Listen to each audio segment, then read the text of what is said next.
ఈయన పనిచేసేది ఈ రాష్ట్రం కోసం కాదు, ఈ ప్రజల కోసం కాదు.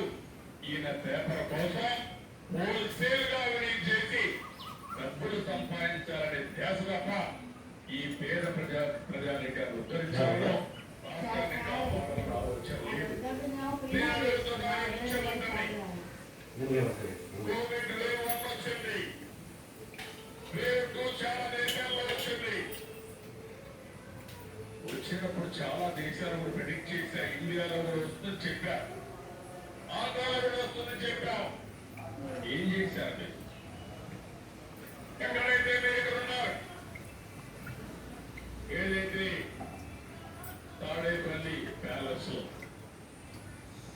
ఆక్సిజన్ ఎంత కావాలో ఆలోచించారా, బెడ్లు ఆలోచించారా, వెంటిలేటర్స్ ఎన్ని కావాలో